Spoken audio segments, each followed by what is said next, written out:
তোমার আশা কিসে? কি রে তুই আমার ডাক দেস তোর সাহস? তোমার ডাক দিয়ে তোমার বিমান যেতেছে, তুমি ঘুমাইতেছো কি লিগা? তোর ডাকতে কইছিলাম আমি। গাইস দেখেন, ওর আর ইমিগ্রেশন আর বোর্ডিং পাস সবকিছু হয়ে গেছে, অনেক ঘুমাইতেছে। দেখি তোমার বিমান দেবো কেন তোমার ফিয়া? তুই আমার ঘুম ভাঙালি কে? আমি তোমাকে ভুল করছি রে, কে কো? আরে ওর সাহস কেমনে হয় ও আমার ঘুম ভাঙে?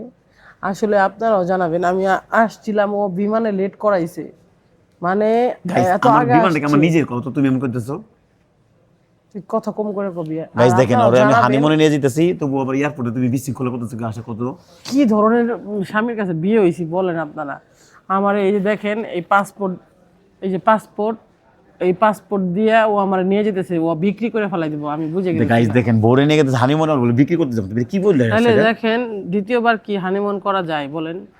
গাইস আমার মালয়েশিয়া ও পছন্দ হয় নাই, আমাকে বিক্রি করবে, আপনারা সাক্ষী তোমার থাকবেন। মালয়েশিয়া দেশ পছন্দ হয় না, এই জন্য আমি তোমার অন্য দেশে নিয়ে যেতেছি হানিমুনের জন্য। ও আমাকে পাচার করার জন্য মনে হয় ও বারবার এই যে আমাকে নিয়ে ঘুরতেছে, আমি বুঝতে পারছি। আপনারা জানেন যারা সুন্দর সুন্দর মায়েরা থাকে তাদেরকে কি করে স্বামীরা, কথা বলতে দাও, স্বামীরা কি করে এই সুন্দরী মায়া পটাইয়া বিয়ে করে কইরা 2-3 মাস সংসার করে কইরা নিয়ে যায়, হলো যায় বিদেশে। তোমার 2 বাচ্চা নিয়ে আমি বিয়ে করলাম, তুমি আরে তুই ফাইজলামি করিস না শাহিন, এর জন্য তুই বারবার, আমি তো ফাঁদে পড়ে গেছি, আমি যাবো না, তোর সাথে যাবো না। আমি লাখ লাখ টাকা খরচ করে হানিমুনে নিয়ে যেতেছি, ও আমার, তুমি এই কথা বলো তোমার স্বামী রে?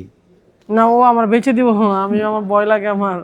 আপনারা বলবেন, জানাবেন। দেখেন ওর কথা শুনলে আমার খুব হাসি লাগে। ওর দেখেন আমি বোর্ডিং পাস, তারপরে ভিসা টিকিট সবকিছু করছি, আমরা একটু পরে হানিমুনের বিমানে উঠে যাবো। আমি যদি না আসি তাহলে আপনারা শাহিনের নামে মামলা দিবেন সবাই। আর তুমি যদি না আসো তোমার ব্যাপার, তুমি আমার কথা কইলি লিগা? তাহলে আমার বাচ্চা দুটো কি হবে? তো গাইস দেখেন, আসলে আমরা হানিমুনে যেতেছি ঠিক, আর আজকে ভোরের ফ্লাইট তো। আসলে কি শাহিন এরকম হইতে পারে? আপনারা গেস করবেন। আমি আদৌ কি গাইস আমি কি এত খারাপ বলেন? আমি ও আমার নতুন ভোরে নিয়ে যেতেছি হানিমুনে, আমি ওরে আজকে 2 মাস ধরে বিয়ে করে মনে করেন 2বার হানিমুনে যেতেছি। একবার গেছিলাম মালয়েশিয়ায়, রহস্য লাগে না কি জানি একটা। আমি তোমার প্রতি মাস হানিমুনে নিয়ে যাবো ইনশাআল্লাহ, তুমি তুমি চিন্তা করো না। তোমাকে বিভিন্ন দেশে সারা বিশ্ব তোমার আমি ঘুরাবো, চিন্তা করো না।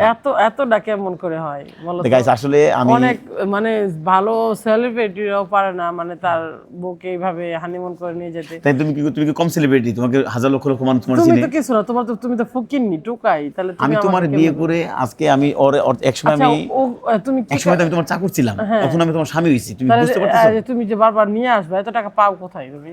এটা আল্লাহ তাআলার ইচ্ছা। আসলে তোমার বাচ্চা হাফেজ মানুষ, আর তুমি একজন জান্নাতি মা, এজন্য এই ছিল আল্লাহ তাআলা আমাকে দিতেছে। আপনারা কমেন্ট করে জানাবেন আমি ওকে নিয়ে হানিমুনে আবার যেতে পারতেছি, এটা আল্লাহ তাআলার অনেক অনেক হাজার শুকরিয়া। দেখেন আমি আসলে চাইলে পারতাম না, যেটা আল্লাহ তাআলা দেখেন খুব শীঘ্রই আমাকে 2 মাসের মধ্যে বিয়ে করছি, 2 বাচ্চা নিয়ে। আল্লাহ তাআলা আমাকে 2 মাসের মধ্যে 2 বারে হানিমুনে যেতেছি। গাইস আপনারা কমেন্ট করে জানাবেন। মনে কিছু নাই তো আবার মনে কি বলো দেন গাইস, এত সুন্দর বউ আমি বেঁচে দেবো কোন গাইস? আর কথা শুনে না খুব কষ্ট লাগে। আর আপনারা জানাবেন প্লিজ। আসলে যারা ভালোবাসেন একটু কমেন্ট করে সান্ত্বনা দিবেন গাইস। অবশ্যই যারা আমাকে ভালোবাসেন তারা অবশ্যই কমেন্ট করে জানাবেন যে ও ফল্ট না আমি ফল্ট।